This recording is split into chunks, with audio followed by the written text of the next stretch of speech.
The Miami Dolphins are on their bye in week 6, so what should you be watching across the football landscape? We're looking at that here today on Locked On Dolphins.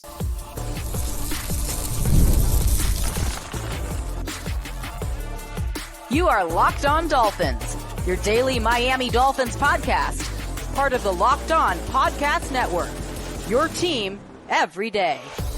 All right, Miami, welcome to another episode of Locked On Dolphins. It is your team every day here on the Locked On Network. I'm your host, Kyle Krabs, a lifelong Miami Dolphins fan, host of Locked On Dolphins, co-host of Locked On NFL Scouting, author of Touchdown Miami on Substack, and the NFL Draft Lead for the 33rd team. We're going to put all of those hats to good use here today on the show as we look at a bunch of storylines across football that kind of relate to the Dolphins without the Dolphins playing a football game this weekend. Today's episode of Locked On Dolphins is brought to you by FanDuel. Place your first $5 bet, and you'll get started with $200 in bonus bets guaranteed. Visit FanDuel.com to get started.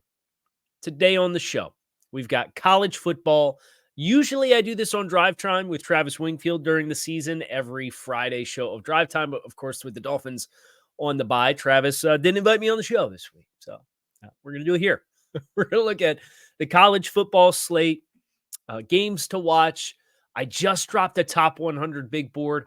Obviously, it's a little early to be looking at the draft in its entirety, but starting to familiarize, this is a year-round process for teams. So starting to familiarize yourself with some of these names is a good opportunity. And with the Dolphins not playing a game, you're not going to not watch football, or you're not going to not watch football. I had it right the first time this week. So let's put it to good use.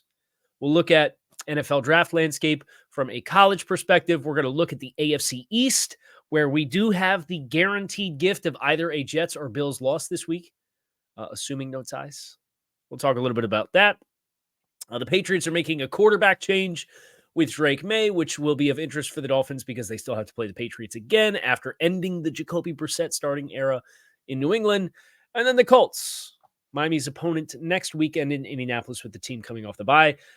It's a banged-up bunch. We're going to look at them and their matchup that they have against the Tennessee Titans.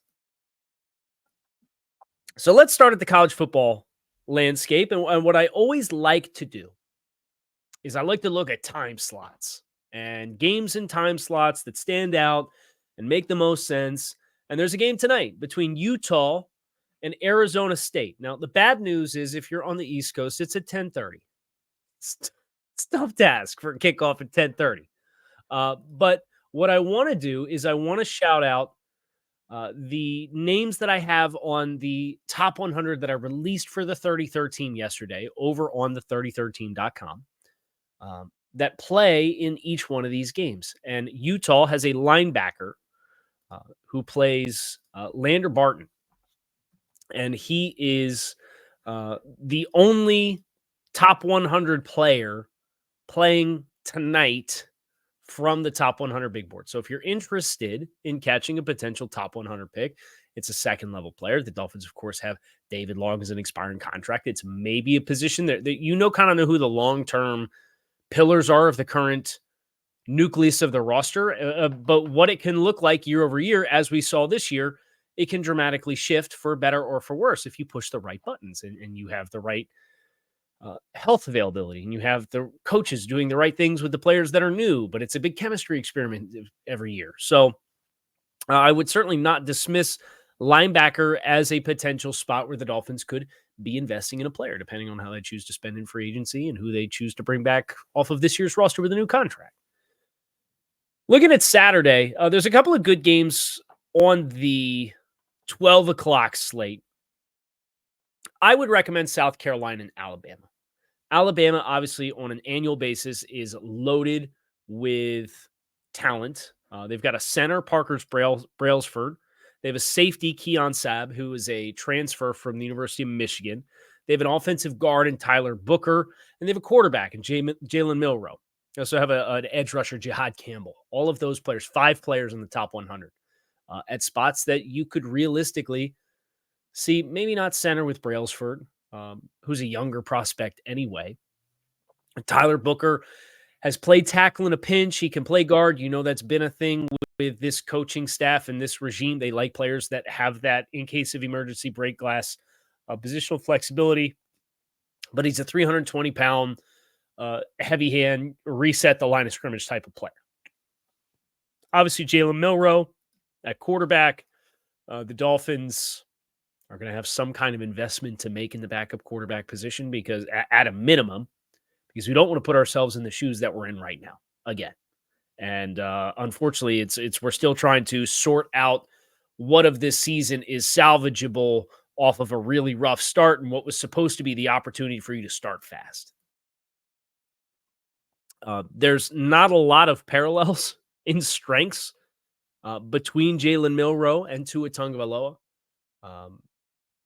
Tua is anticipation with pinpoint accuracy and quick release, and Jalen Milroe has this raw power to his game and explosiveness to his game as both an athlete and a thrower of the football. He's more of a general accuracy player than he is a pinpoint precision accuracy player.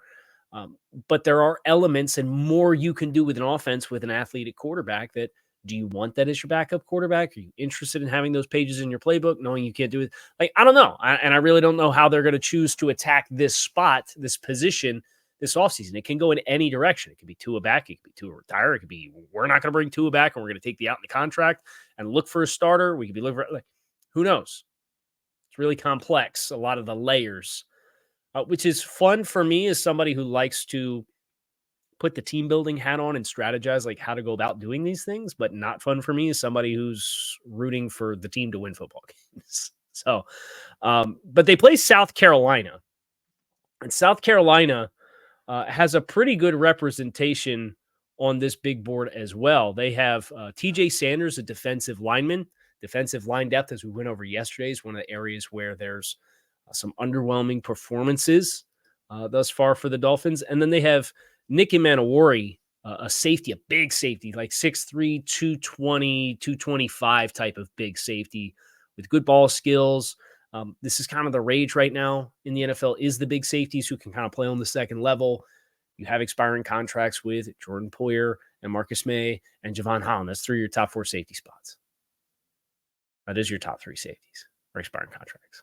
So when you put it like that, safety is probably going to be an area. So I want to see Emmanwori against Alabama after he had a really good performance against LSU earlier this season that had another draft prospect at quarterback. So you know it's quality tape in Garrett Nussmeier.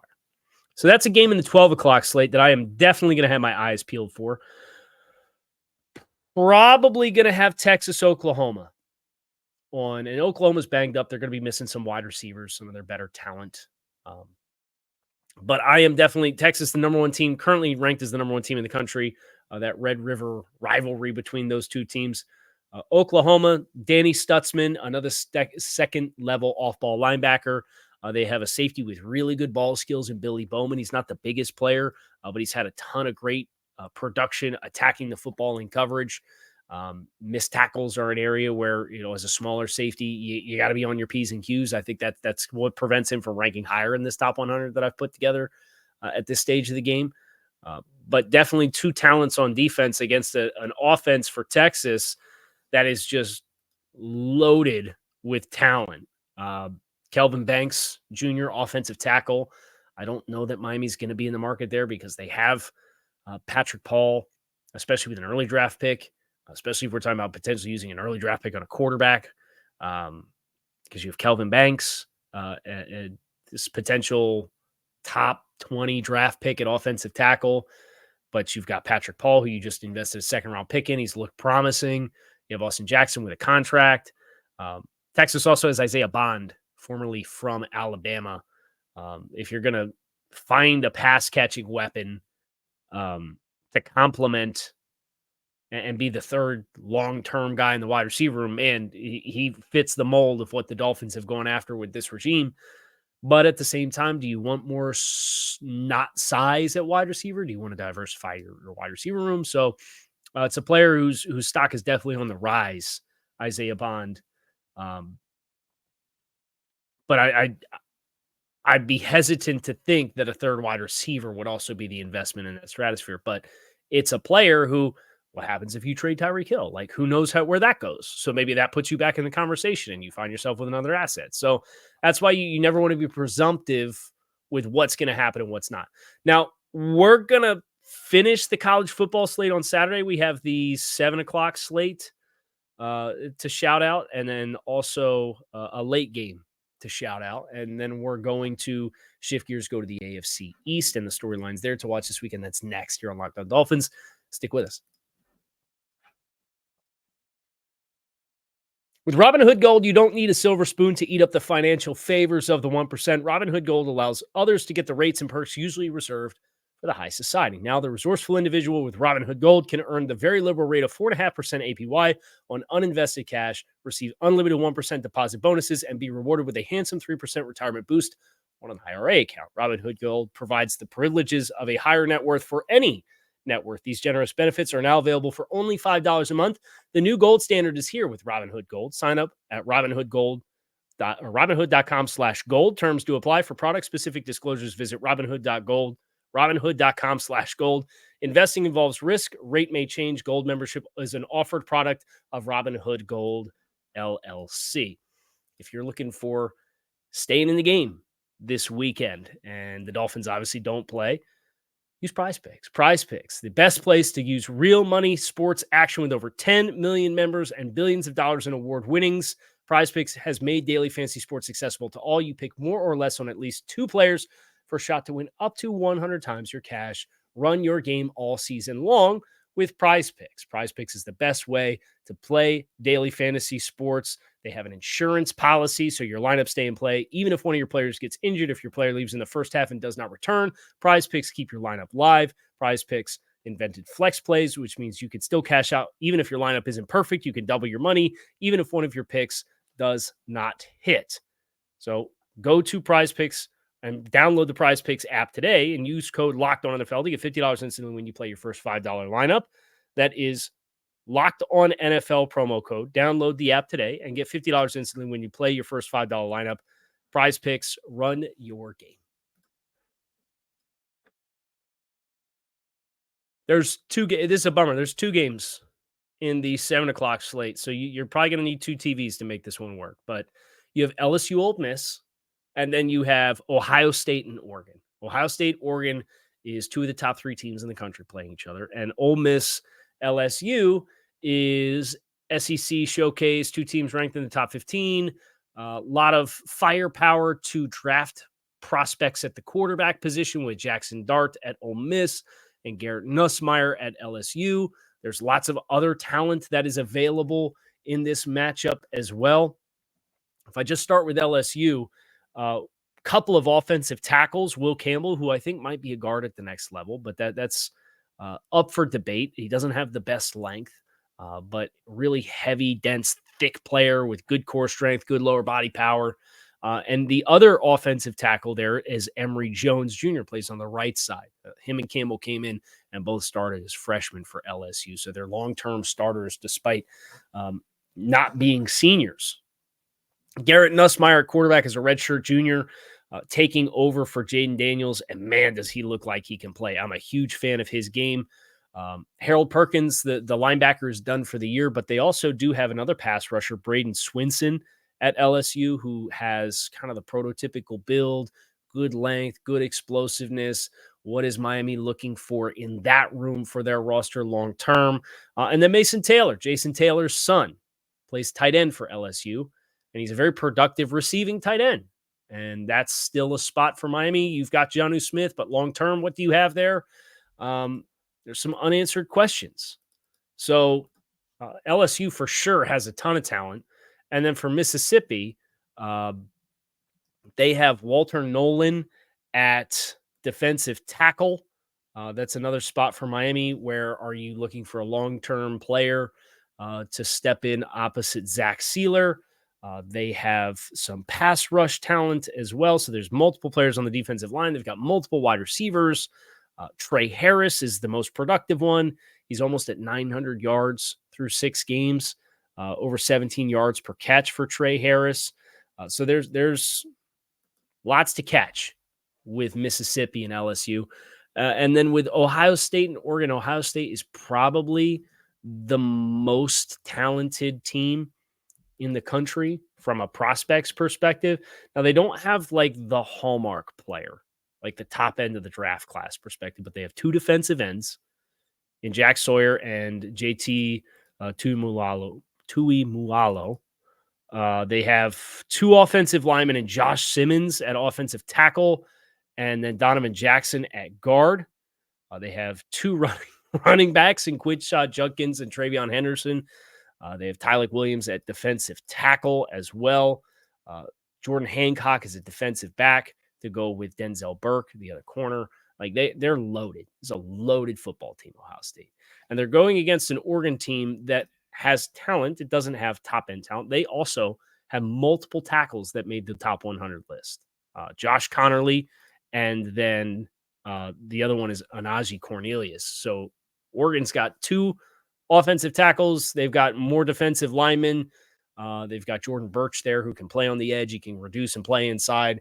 They got a former 5-star wide receiver who played at Texas A&M and transferred in Evan Stewart. So they got options as well. This is a big-time matchup, big-time talent across the board. That's on NBC at 7:30. That's a game you're going to want to catch. And then I would just shout out Colorado hosting Kansas State, number 18 Kansas State. That's at 10:15 on ESPN. It's a late game, but Shadur Sanders and Travis Hunter are 2 of the more household marquee names in the class. And this is kind of the last big game for Colorado as far as like an opponent's standpoint. And Colorado's kind of caught fire here in the last month. So that'll be a game that I'm definitely watching at the late slate as well. As far as the AFC East side of things this weekend, Jets fired Robert Saleh. The Bills are off of 2 tough losses in a row, and now they play a Jets team that has also lost 2 in a row. So you as the Dolphins, you started 1-0 and then you lost 3 straight.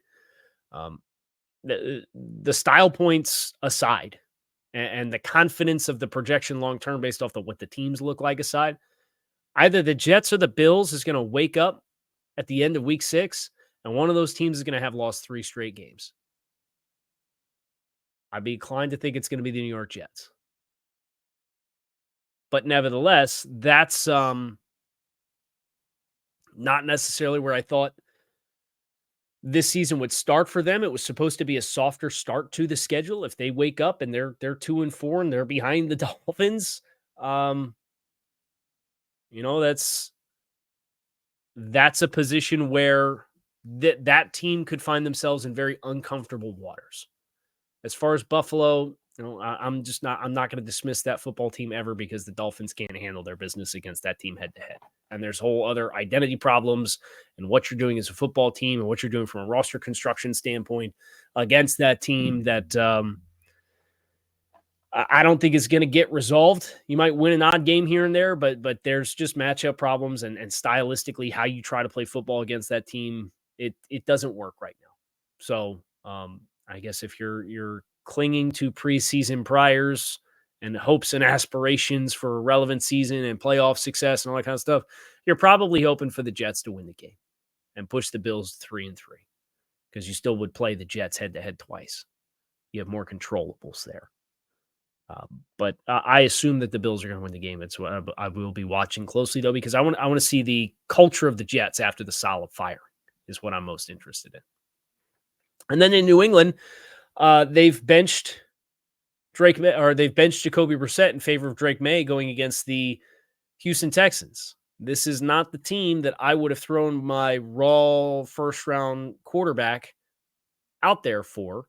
In very similar fashion, it's how the Dolphins chose to start Tua for his first career start against the LA Rams when they came to town. Now, the Dolphins won the game. What, the Dolphins have 180 yards of offense? It's ugly at times.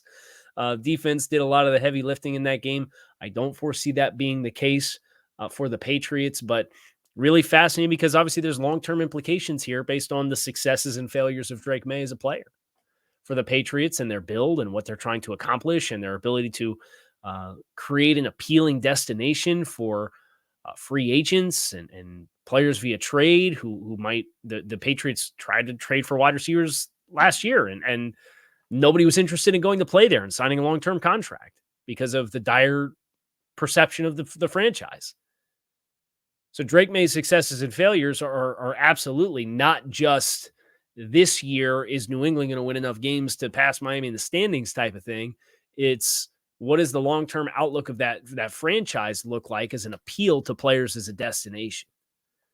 So watching Drake Maye is absolutely going to be of utmost of interest to me. Now we have the Colts. We'll look at them next here on this episode of Locked On Dolphins. Make sure that you stick with us.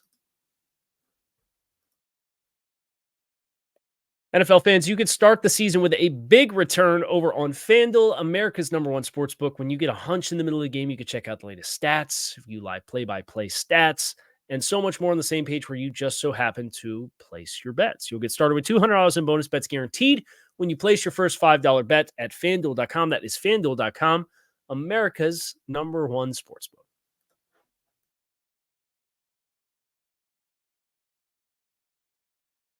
So the Colts. Looking at the Colts injury report, this is a Colts team that has been very, what's the word that I want to use here?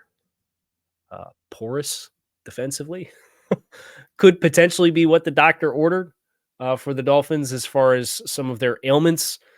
The Colts have given up 785 yards on the ground, which is 31st in the NFL defensively.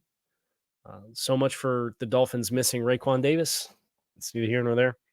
The Colts are giving up the third worst net yards per attempt defensively this season. They've got some cornerback concerns with some injuries. They're banged up with the skill group. Anthony Richardson was a full participant on Thursday. Does he play? Does he give you a better chance to win games than Joe Flacco does? Michael Pittman's going, the wide receiver, their best wide receivers, going on injured reserve. Jonathan Taylor was a non-participant the first 2 days of practice this week with an ankle injury. Like this is a team that has its own struggles, right? And I think for a Dolphins team that is going to play them in week 7, Miami coming off a bye and this Colts team being banged up and coming into this game, if you're rooting for wins, and I am rooting for wins, I don't think there's any barriers to the Dolphins doing the things that they need to do. It's just how they get there and the resources that they have and what decisions they make. And you have to use extra resources to make critical decisions. Like all of that is negotiable in my eyes. I don't think there's like you have to get the #1 overall pick to get this player type of dire situation for the Dolphins as a team, or alternatively, a prospect that is so good that it's slam dunk. You have to get this player.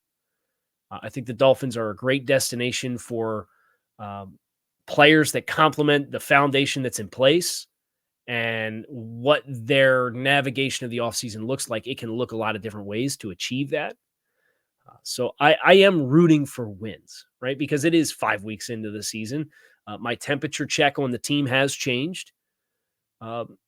And you know you're fighting with one hand behind your back because you don't have your starting quarterback right now. What the long-term picture looks like there, I mean, there's a bunch of different schools of thoughts, and I understand every single one of them, and I have my own. But we're not going to dive into that here today on the show. But for now, we're going to say that the guy who gives you the best chance to have a functional offense, he's not available to you. And as we went over on the grades yesterday, two of the worst graded players that have played at least 50% or 50 snaps for you this season on the roster are your second and fourth string quarterbacks. I guess now your third string quarterback, Tyler Huntley. Like that's the drop off. So if you are rooting for wins, you don't get less wins in the win column against teams that are banged up or ugly. And this is a Dolphins team that, with the adversity that it has faced this season, self-inflicted or otherwise, if you get a break, I'm not going to feel sorry for it. And that's what I'm looking at for an injured Colts team going into playing the Tennessee Titans. I will be watching this game. It looks like the Titans are going to get most of their guys back healthy. Treylon Burks did not participate with a personal issue on Wednesday. He's a full participant on Thursday. DeAndre Hopkins, full participant. Jeffrey Simmons, full participant. L'Jarius Sneed, full participant. Quarterback Will Levis, full participant. You're looking at not having Keandre Coburn as like your fourth defensive tackle and Jamal Adams at safety. Who cares? So Not that I'm rooting for the Colts to win or lose the game, but they look like they are going to be the more banged up team coming into this contest. And that will be you're looking to see what compounds for the Colts before you get ready to set the table for the Dolphins-Colts game this weekend or next weekend. That's going to do it for us here today on the show. Hopefully gave you guys a lot of direction on where your focus can go this weekend to have an enjoyable and compelling weekend of football without the Dolphins playing in week 6 on their bye. You can catch us on Monday. We'll start setting the table for the Colts, break down some of the weekend from the weekend action from this past weekend. All of that and more. You can find us on YouTube or wherever you list your favorite podcasts. Make it a great rest of your day. I am out of here. Go Fins.